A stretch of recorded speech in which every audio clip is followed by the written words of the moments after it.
وبسم الله الرحمن الرحيم. أحبتي الكرام في كل مكان، أسعد الله أوقاتكم بكل خير، وحييكم بتحية الإسلام. السلام عليكم ورحمة الله وبركاته. الآن عندنا الدرس التاسع عشر، وهو عن العملة الباكستانية باللغة السندية. يعني نعرف كيف ننطق العملة الباكستانية باللغة السندية. نبدأ على بركة الله عرض الشرائح. فقبل ما نبدأ الدرس، أرجو أن اللي لسه ما اشتركوا فيا ريت يشتركوا في القناة، يعملوا سبسكرايب ولايك ويفعلوا زر الجرس وكومنت وشير كمان إن شاء الله، عشان يكون لنا تحفيز في متابعة الدروس. الدرس التاسع عشر: العملة الباكستانية باللغة السندية. أصغر عملة عندنا هي روبية واحدة. العملة الباكستانية أو الكرنسي تسمى الروبية. روبية.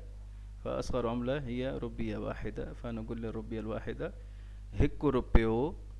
هيكو روبيو أي روبية واحدة، وهذا شكلها هيكو روبيو أي روبية واحدة. بعده عندنا بها روبيا.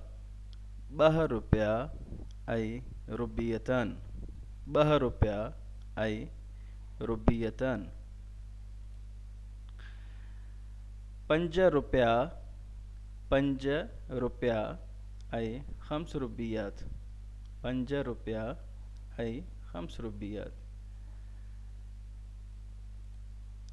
10 रुपया أي 10 روبيات.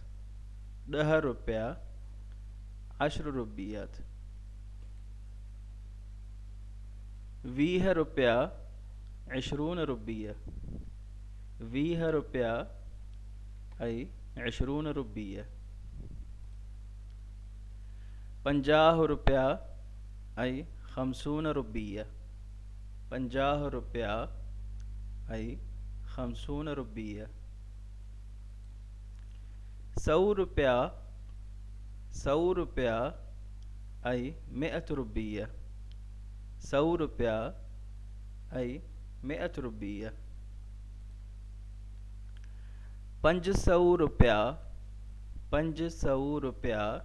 الأعداد هذه طبعا درسناها، 500 والمئة وهذه كلها درسناها في إلى 100 ألف. هذه الأعداد درسناها في دروس الأعداد أو الأرقام. راح أحط لكم لينكات الدروس هذيك إن شاء الله تحت في الديسكريبشن أو فوق في الدائرة البيضاء.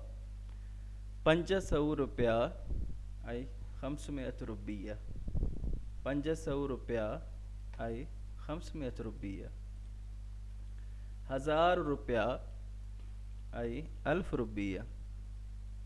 1000 रुपया أي 1000 روبية. وهذه 1000 रुपया يعني كانت أكبر عملة قبل إلين قبل سنوات يعني قليلة، لكن قبل سنوات جاءت عندنا أكبر عملة هي 5000 روبية. 5000 रुपया. 5000 रुपया أي 5000 روبية. 5000 रुपया أي 5000 روبية. وهذه أكبر عملة حاليا موجودة عندنا، وإن شاء الله يا ريت لو ما تجي كمان أكبر منها، وإن شاء الله. وفي الأخير كمان نذكركم مرة ثانية سبسكرايب ولايك وتفعيل زر الجرس وكومنت وشير إن شاء الله. وأذكركم أنه قبل لما كنا صغار طبعا كانت في عملة قبل الروبية هذه، أو كانت يعني موجودة كم 5 هلالات كانت موجودة، وكمان 10 هلالات كانت موجودة، ونص روبية 50 هللة برضو كانت موجودة يعني. وكانت موجودة الروبية هذه كانت بالورقة، عملة ورقية، ما كانت زي كذا روبيتين و5 روبيات. هذه كلها كانت أوراق، فاهمين كيف؟ زي كذا يعني زي 10 روبية هذه. وكانت أكبر منها الربية الواحدة أو الربيتان. كانت في ربيتين كمان بالورقة، ورقية، وكانت في 5 ربيات أكبر من ال10 ربيات هذه. فمع الوقت يعني غيروا العملات. طبعا كل بلد بتتغير العملات عندها، كل بلد بتتغير العملات. فهذا حال عملاتنا بسبب ارتفاع الدولار. فلذلك يعني صارت أكبر عملة عندنا الآن 5000 ربية.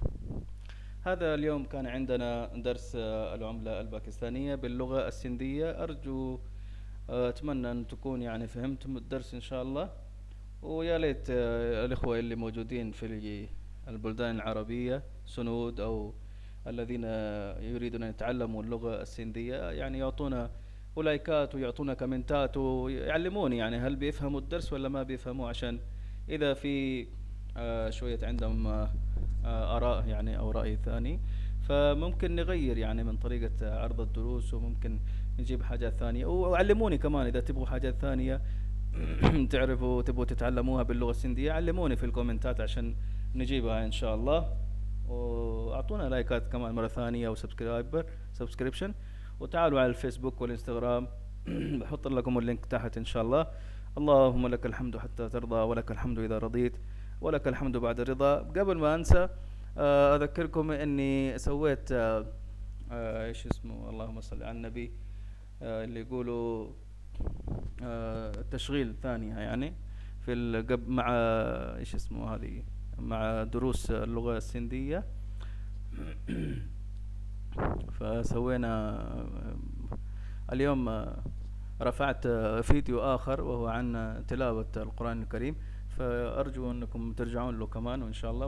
وكانت أول تجربة لتلاوة القرآن الكريم بصوتي، فشوفوها وأعطوني آراءكم كمان. اللهم لك الحمد حتى ترضى، ولك الحمد إذا رضيت، ولك الحمد بعد الرضا. وصلى الله وسلم على نبينا محمد وعلى آله وصحبه أجمعين. والسلام عليكم ورحمة الله وبركاته.